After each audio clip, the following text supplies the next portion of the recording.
Friends, September 11 ಈ ದಿನಾಂಕದಂದು ನಮಗೆ ಹಲವಾರು ಘಟನೆಗಳು ನೆನಪಿಗೆ ಬರುತ್ತದೆ. ಆದರೆ 1893ರಲ್ಲಿ ಇದೇ ದಿನ ಭಾರತದ ಒಬ್ಬ ಯುವ ಸನ್ಯಾಸಿ ಅಮೆರಿಕಾದ ಚಿಕಾಗೋ ನಗರದಲ್ಲಿ ನಿಂತು ಇಡೀ ಜಗತ್ತಿನ ಮನ ಗೆದ್ದಿದ್ದರು. ಅದು ಕೇವಲ ಒಂದು ಭಾಷಣದ ದಿನವಲ್ಲ, ಅದು ಭಾರತದ ಆತ್ಮವಿಶ್ವಾಸವು ವಿಶ್ವ ವೇದಿಕೆಯಲ್ಲಿ ಗರ್ಜಿಸಿದ ಕ್ಷಣ. ಅಂದು ಪಾಶ್ಚಾತ್ಯ ಜಗತ್ತಿಗೆ ಭಾರತದ ಆಧ್ಯಾತ್ಮಿಕ ಮಹಿಮೆ ಪರಿಚಯವಾದ ಕ್ಷಣ. ಕೇಸರಿ ವಸ್ತ್ರ ಧರಿಸಿ ಗಂಭೀರ ಕಣ್ಣುಗಳ ಯುವ ಸನ್ಯಾಸಿ ವೇದಿಕೆಯಲ್ಲಿ ನಿಂತಿದ್ದರು. ಅವರ ಮುಖದಲ್ಲಿ ಆತ್ಮಶಾಂತಿ, ಮನಸ್ಸಿನಲ್ಲಿ ಸ್ಪಷ್ಟತೆ, ಹೃದಯದಲ್ಲಿ ವಿಶ್ವಭಾವ. ಅವರ ಧ್ವನಿ ಮೊಳಗಿತ್ತು. ಅದು ಬೇರೆ ಯಾರದ್ದೋ ಅಲ್ಲ, ಅದು ಸ್ವಾಮಿ ವಿವೇಕಾನಂದ ಅವರ ಧ್ವನಿ. ಆ ಧ್ವನಿ ಆರಂಭವಾದ ಕ್ಷಣದಿಂದ ಇಡೀ ವಿಶ್ವ ಭಾರತವನ್ನು ಹೊಸ ದೃಷ್ಟಿಯಿಂದ ನೋಡಲು ಆರಂಭಿಸಿತ್ತು. ಫ್ರೆಂಡ್ಸ್, ಜನವರಿ 12, 1863 ಕೋಲ್ಕತ್ತಾದ ಪ್ರಸಿದ್ಧ ದತ್ತಾ ಕುಟುಂಬದಲ್ಲಿ ನರೇಂದ್ರ ದತ್ತಾ ಅವರು ಜನಿಸಿದ್ದರು. ಮುಂದೆ ಇವರು ವಿಶ್ವವೇ ಗುರುತಿಸುವ ಸ್ವಾಮಿ ವಿವೇಕಾನಂದರಾಗುವರು ಎಂದು ಆಗ ಯಾರಿಗೂ ತಿಳಿದಿರಲಿಲ್ಲ. ತಂದೆ ವಿಶ್ವನಾಥ ದತ್ತ ಉದಾರ ಮನೋಭಾವ, ಆಧುನಿಕ ಚಿಂತನೆಯ ವಕೀಲರು ಆಗಿದ್ದರು. ತಾಯಿ ಭುವನೇಶ್ವರಿ ದೇವಿ ಭಕ್ತಿಯುಳ್ಳ, ಧೈರ್ಯವಂತ, ಮೌಲ್ಯಗಳನ್ನೇ ಮಕ್ಕಳಿಗೆ ಕಲಿಸುವ ತಾಯಿ. ನರೇಂದ್ರರು ಬಾಲ್ಯದಲ್ಲಿಯೇ ಚುರುಕು, ಚತುರ ಮತ್ತು ನಿರ್ಭಯ ವ್ಯಕ್ತಿತ್ವದವರಾಗಿದ್ದರು. ತಾಯಿ ನರೇಂದ್ರರನ್ನು ನೋಡುತ್ತಾ ಆಗಾಗ ನಗುತ್ತಾ ಹೇಳುತ್ತಿದ್ದರಂತೆ, ನಾನು ಶಿವನ ಹತ್ತಿರ ಮಗನಿಗಾಗಿ ಬೇಡಿಕೊಂಡೆ, ಆದರೆ ಶಿವನು ತನ್ನ ರೂಪವನ್ನೇ ಕಳಿಸಿದಂತೆ ಕಾಣುತ್ತದೆ ಎಂದು. ನರೇಂದ್ರರ ಚುರುಕುತನ ಹಾಗೂ ನಿರ್ಭಯತೆಯ ಉದಾಹರಣೆಯನ್ನು ನಾವು ನೋಡುವುದಾದರೆ, ಒಮ್ಮೆ ಸ್ನೇಹಿತರೊಂದಿಗೆ ಮಠದ ಹತ್ತಿರ ಆಟ ಆಡುತ್ತಿದ್ದ ನರೇಂದ್ರರಿಗೆ ಹಿರಿಯರೊಬ್ಬರು ಹೇಳಿದರು, ಆ ಮಠದಲ್ಲಿ ಬ್ರಹ್ಮ ರಾಕ್ಷಸನಿದ್ದಾನೆ ಎಂದು. ಅಲ್ಲಿ ಆಡುತ್ತಿದ್ದ ಎಲ್ಲಾ ಮಕ್ಕಳು ಹೆದರಿ ಓಡಿದರು. ಆದರೆ ನರೇಂದ್ರರು ಮತ್ತೆ ಮಠದ ಮೇಲತ್ತಿ ಶಾಂತವಾಗಿ ಕುಳಿತರು. ಸ್ವಲ್ಪ ಸಮಯದ ನಂತರ ಕೆಳಗೆ ಇಳಿದು ಹೇಳಿದರು, ನೀವು ಹೇಳಿದ ಮಾತು ನಿಜವಾಗಿದ್ದರೆ ಇಷ್ಟು ಹೊತ್ತಿಗೆ ನನ್ನ ಕುತ್ತಿಗೆ ಮುರಿಯಬೇಕಿತ್ತು. ಏನೂ ಆಗಿಲ್ಲ ಎಂದರೆ ಭೂತ ಎನ್ನುವುದು ನಮ್ಮ ಮನದ ಭಯ ಮಾತ್ರ ಎಂದು ತಿಳಿಸಿದರು. ಈ ಒಂದು ಘಟನೆ ಅವರ ಜೀವನದ ತತ್ವವನ್ನು ತೋರಿಸುತ್ತಿತ್ತು. ಭಯವನ್ನು ಪ್ರಶ್ನಿಸಿ, ಸತ್ಯವನ್ನು ಪರಿಶೀಲಿಸಿ ಎಂಬುದು. ಫ್ರೆಂಡ್ಸ್, ನರೇಂದ್ರರು ಕೇವಲ ಧೈರ್ಯಶಾಲಿಯಲ್ಲ, ಅವರು ಅಪಾರ ಜ್ಞಾನದಾಹ ಹೊಂದಿದ ವಿದ್ಯಾರ್ಥಿಯಾಗಿದ್ದರು.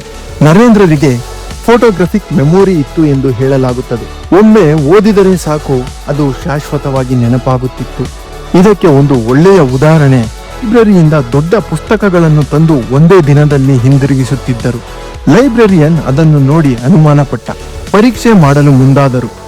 ಯಾವುದೇ ಪುಟದ ಯಾವುದೇ ಸಾಲು ಕೇಳಿದರೂ ನರೇಂದ್ರ ಅದನ್ನು ನಿಖರವಾಗಿ ಹೇಳುತ್ತಿದ್ದರು. ನರೇಂದ್ರರು ಕೇವಲ ವೇದ ಉಪನಿಷತ್ತುಗಳನ್ನಷ್ಟೇ ಅಲ್ಲ, ಪಾಶ್ಚಾತ್ಯ ತತ್ವಶಾಸ್ತ್ರಜ್ಞರನ್ನೂ ಅಧ್ಯಯನ ಮಾಡಿದ್ದರು. ಇಮ್ಯಾನ್ಯುಯಲ್ ಕಾಂಟ್, ಚಾರ್ಲ್ಸ್ ಡಾರ್ವಿನ್ ಹಾಗೂ ಜಾನ್ ಸ್ಟುವರ್ಟ್ ಮಿಲ್ ಇವರುಗಳ ಬಗ್ಗೆಯೂ ತಿಳಿದುಕೊಂಡಿದ್ದರು. ಪೂರ್ವದ ಆಧ್ಯಾತ್ಮಿಕತೆ ಮತ್ತು ಪಶ್ಚಿಮದ ತಾರ್ಕಿಕತೆ ಎರಡನ್ನೂ ಅವರು ಅರ್ಥ ಮಾಡಿಕೊಂಡಿದ್ದರು. ಇನ್ನು ನರೇಂದ್ರರು ಬ್ರಹ್ಮ ಸಮಾಜಕ್ಕೆ ಸೇರಿದರು. ಆದರೆ ಅವರ ಮನಸ್ಸಿನಲ್ಲಿ ಒಂದೇ ಪ್ರಶ್ನೆ, ನೀವು ದೇವರನ್ನು ನೋಡಿದ್ದೀರಾ? ಅನೇಕ ಪಂಡಿತರು ಸ್ಪಷ್ಟ ಉತ್ತರ ಕೊಡಲಿಲ್ಲ. ಅಂತಿಮವಾಗಿ ಪ್ರೊಫೆಸರ್ ವಿಲಿಯಂ ಹೇಸ್ಟ್ ಅವರು ದಕ್ಷಿಣೇಶ್ವರದ ಮಹಾನ್ ಸಂತರನ್ನು ಪರಿಚಯಿಸಿದರು. ಆ ಮಹಾನ್ ಸಂತರೇ ರಾಮಕೃಷ್ಣ ಪರಮಹಂಸರು. ನರೇಂದ್ರರು ರಾಮಕೃಷ್ಣ ಪರಮಹಂಸರ ಮೊದಲ ಭೇಟಿಯಲ್ಲಿಯೇ ಪ್ರಶ್ನಿಸಿದರು, ನೀವು ದೇವರನ್ನು ನೋಡಿದ್ದೀರಾ ಎಂದು. ರಾಮಕೃಷ್ಣರು ನಗುಮುಗದಿಂದ ಹೇಳಿದರು, ಹೌದು, ನಾನು ನಿನ್ನನ್ನು ನೋಡುತ್ತಿರುವಂತೆಯೇ ದೇವರನ್ನು ನೋಡಿದ್ದೇನೆ, ಇನ್ನೂ ಸ್ಪಷ್ಟವಾಗಿ ನೋಡಿದ್ದೇನೆ ಎಂದರು. ರಾಮಕೃಷ್ಣರ ಈ ಒಂದು ಉತ್ತರ ನರೇಂದ್ರರ ಜೀವನದ ಅತಿ ಮುಖ್ಯ ತಿರುವಾಗಿತ್ತು.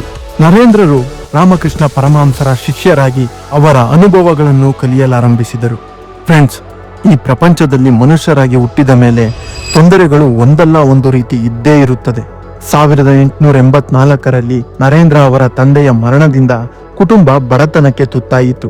ನರೇಂದ್ರ ಅವರು ಕೆಲಸ ಹುಡುಕಿದರು. ಊಟಕ್ಕೂ ಹಣವಿಲ್ಲದ ದಿನಗಳು ಬಂದವು. ತಮ್ಮ ಮನೆಯವರು ಊಟ ಮಾಡಲಿ ಎಂದು ತಾನು ಊಟ ಮಾಡಿದ್ದೇನೆ ಎಂದು ಸುಳ್ಳು ಹೇಳಿ ಉಪವಾಸ ಮಲಗುತ್ತಿದ್ದರು.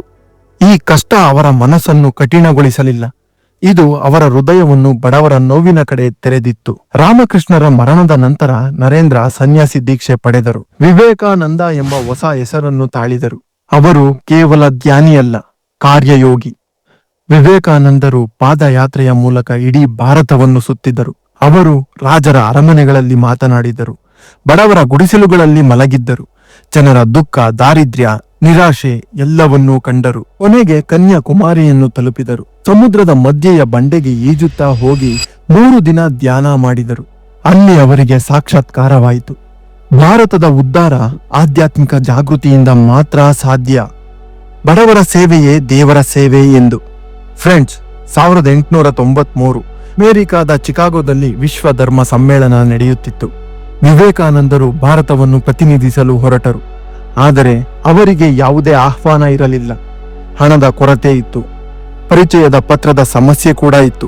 ಚಳಿಗಾಲದ ಕಠಿಣ ಹವಾಮಾನ, ಈ ಎಲ್ಲಾ ಸಮಸ್ಯೆ ಇದ್ದರೂ ಕೊನೆಗೆ ಪ್ರೊಫೆಸರ್ JH ರೈಟ್ ಅವರ ಶಿಫಾರಸು ಮತ್ತು ಮಿಸಸ್ ಜಾರ್ಜ್ ಹೆಲ್ ಅವರ ಸಹಾಯದಿಂದ ಅವರಿಗೆ ಪ್ರವೇಶ ದೊರಕಿತ್ತು. ಅದು ಕೇವಲ ಅವಕಾಶವಲ್ಲ, ಅದು ಇತಿಹಾಸದ ಬಾಗಿಲು.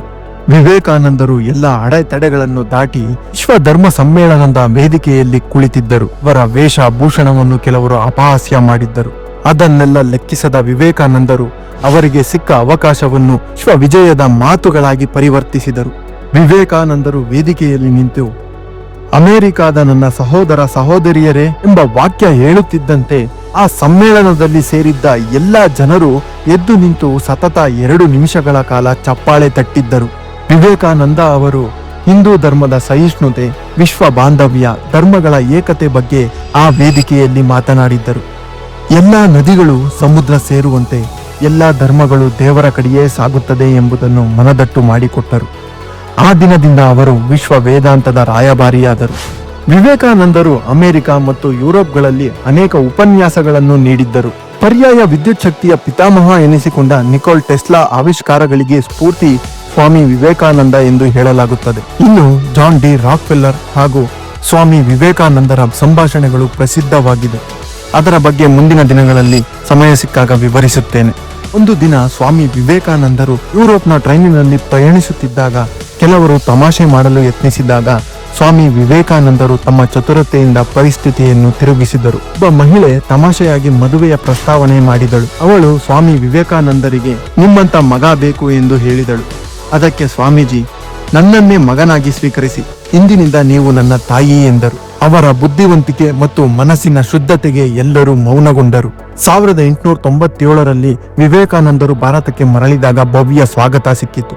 ಅವರು ರಾಮಕೃಷ್ಣ ಮಿಷನ್ ಅನ್ನು ಸ್ಥಾಪಿಸಿದರು. ಸೇವೆಯೇ ಧರ್ಮ, ಮಾನವ ಸೇವೆಯೇ ಶಿವಸೇವೆ ಎಂದು ಘೋಷಿಸಿದರು. ವಿವೇಕಾನಂದರು ಯುವಕರಿಗೆ ಕರೆ ನೀಡಿದ್ದರು. ಎದ್ದೇಳಿ, ಜಾಗೃತರಾಗಿ, ಗುರಿ ತಲುಪುವವರೆಗೂ ನಿಲ್ಲಬೇಡಿ.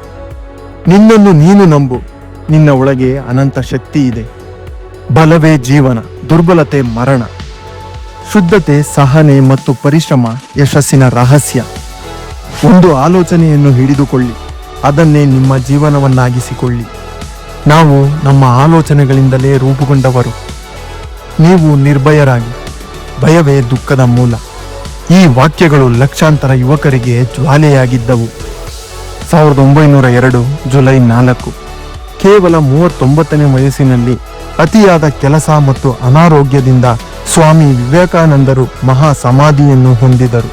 ತಾವು 40 ವರ್ಷ ದಾಟುವುದಿಲ್ಲ ಎಂದು ಮೊದಲೇ ಹೇಳಿದ್ದರು. ಅವರ ದೇಹ ಇಂದು ನಮ್ಮ ಜೊತೆಗಿಲ್ಲ, ಆದರೆ ಅವರ ವಿಚಾರಗಳು ಶಾಶ್ವತವಾದದ್ದು.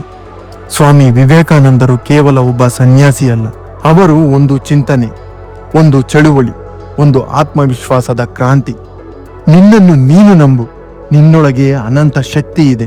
ಹಾಗೂ ಎದ್ದೇಳಿ, ಜಾಗೃತರಾಗಿ, ಗುರಿ ತಲುಪುವವರೆಗೂ ನಿಲ್ಲಬೇಡಿ. ಈ ಮಾತುಗಳು ಇಂದಿಗೂ ಕೋಟ್ಯಾಂತರ ಯುವಕರಿಗೆ ದಾರಿದೀಪ. ವಿವೇಕಾನಂದರು ನಮಗೆ ಕಲಿಸಿದ್ದು, ಭಯ ಬಿಡು, ನಿನ್ನೊಳಗಿನ ಶಕ್ತಿಯನ್ನು ಅರಿತುಕೋ, ಸೇವೆಯನ್ನೇ ಧರ್ಮವನ್ನಾಗಿಸು ಎಂದು. ಬನ್ನಿ ಅವರ ಹಾದಿಯಲ್ಲಿ ನಡೆಯೋಣ. ಜೈ ಹಿಂದ್. ಸ್ನೇಹಿತರೆ, ಈ ವಿಷಯದ ಬಗ್ಗೆ ನಿಮ್ಮ ಅನಿಸಿಕೆ, ಅಭಿಪ್ರಾಯವನ್ನು ಕೆಳಗೆ ಕಮೆಂಟ್ ಬಾಕ್ಸ್ ನಲ್ಲಿ ತಿಳಿಸಿ. ವಿಷಯ ಇಷ್ಟವಾದರೆ ವಿಡಿಯೋಗೆ ಲೈಕ್ ಮಾಡಿ, ಶೇರ್ ಮಾಡಿ, ಚಾನಲ್ಗೆ ಸಬ್ಸ್ಕ್ರೈಬ್ ಮಾಡಿ ಮತ್ತು ಬೆಲ್ ಐಕಾನ್ ಅನ್ನು ಒತ್ತಿ. ಮತ್ತೊಂದು ಮಾಹಿತಿ ತುಂಬಿದ ವಿಡಿಯೋದ ಜೊತೆಗೆ ನಿಮ್ಮನ್ನು ಮತ್ತೆ ಭೇಟಿ ಮಾಡುತ್ತೇನೆ. ಧನ್ಯವಾದಗಳು.